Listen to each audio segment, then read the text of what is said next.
सदाशिवसमारंभां व्यासशंकरमध्यमाम् अस्मदाचार्यपर्यन्तां వందే గురుపరంపరాం.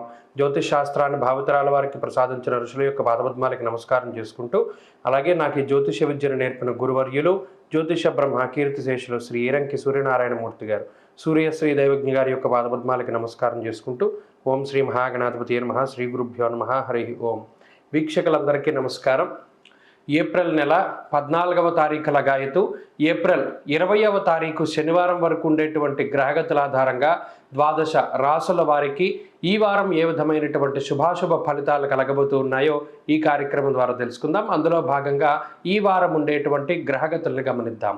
ముఖ్యంగా ఈ వారంలో రవి గురులిద్దరూ కూడా మేషరాశి యందు సంచారం చేస్తూ ఉండగా, కేతువు కన్యారాశి యందు, కుంభరాశి యందు శని కుజుల యొక్క యుతి కొనసాగుతూ ఉన్నది. మీనరాశి యందు శుక్ర అలాగే రాహు గ్రహాల యొక్క సంచారంతో పాటుగా వక్రించి ఉన్నటువంటి బుధుడు సంచారం చేస్తూ ఉన్నారు. చంద్రగ్రహం వృషభం, మిథునం, కర్కాటకం, సింహరాశుల యందు ఈ వారంలో సంచరించబోతూ ఉన్నారు. ఇటువంటి పరిస్థితుల్లో ద్వాదశ రాశులకి ఏ విధమైనటువంటి శుభాశుభ ఫలితాలు కలగబోతున్నా తెలుసుకుందాం. అందులో భాగంగా మొదటిది మేషరాశి. మేషరాశి వారికి ఈ వారం సాధారణమైనటువంటి గ్రహస్థితి గోచరిస్తూ ఉన్నది. ప్రత్యేకించి జన్మరాశి యందు రవి గురుల యొక్క సంచారము, అలాగే వ్యయస్థానమందు 3 గ్రహాల యొక్క స్థితి, బుధ శుక్ర రాహు గ్రహాల యొక్క యుతి, ఈ 5 గ్రహాలు కూడా ఈ రాశి వారికి ప్రత్యేకించి కొంత ప్రతికూలమైనటువంటి ఫలితాలను ఇచ్చేటువంటి గ్రహాలు. అయితే లాభస్థానమందు ఉన్నటువంటి శని కుజులు కానివ్వండి, ఈ వారంలో ఉండేటువంటి చంద్రుడితోటి కలుపుకొని 3 గ్రహాల తాలూకు శుభ ఫలితాలు వస్తున్నాయి.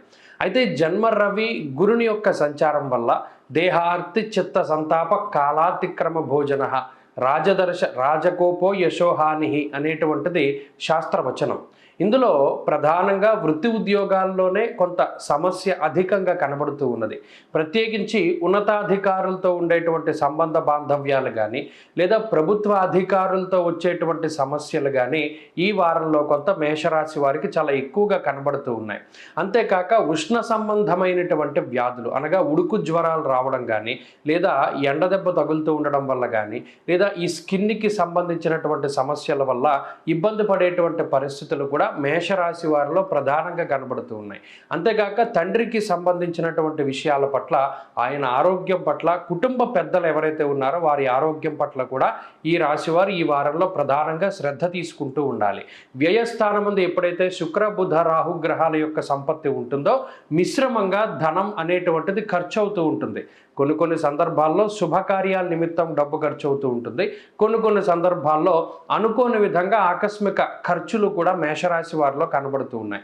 మొత్తం మీద ఈ వారంలో ఉండేటువంటి పరిస్థితి అయితే కొంత మిశ్రమంగా ఉంటుంది. ఆరోగ్య పరిస్థితులు కొంత ఇబ్బంది పెట్టడానికి, అలాగే మానసికంగా కూడా కొన్ని రకాలైనటువంటి సమస్యలు అటు బంధువర్గంతో కానీ, మరీ ముఖ్యంగా తల్లి తరఫు ఉండేటువంటి బంధువర్గంతో మాట పట్టింపులు, ఇటువంటివన్నీ కూడా కొంత ఇబ్బందికరంగా కనబడుతూ ఉన్నాయి. అలాగే ఉద్యోగస్తులకి ఇది మిశ్రమమైనటువంటి కాలం. వ్యాపార పరంగా కూడా మేషరాశి వారికి ఈ వారం మిశ్రమంగా పరిస్థితులు గోచరిస్తూ ఉన్నాయి. విద్యార్థులకి ఈ గ్రహగతులు అంత అనుకూలంగా లేవు. అలాగే స్త్రీలకు ప్రత్యేకించి ఈ గ్రహ సంపత్తి వల్ల అటు మాట పట్టింపులు, కుటుంబ సభ్యులకి ఉండేటువంటి ఆరోగ్య సమస్యలు, లేదా సంతానానికి సంబంధించినటువంటి ఆరోగ్య సమస్యల పట్ల కొంత స్త్రీలు జాగ్రత్తగా ఉండాలి. అలాగే ఈ వారంలో మేషరాశి వారు మరింత అనుకూలమైనటువంటి ఫలితాలని సాధించడానికై సూర్యారాధన విశేషించి చేస్తూ ఉండడం చెప్పదగినటువంటి సూచన. ఆదిత్య హృదయ స్తోత్ర పారాయణం లేదా శ్రవణం మంచి ఫలితాన్ని ఇస్తుంది. ఈ వారంలో కలిసొచ్చేటువంటి రోజు శనివారంగా చెప్పవచ్చు. అదృష్ట సంఖ్య 4, అదృష్ట వర్ణము నీలము.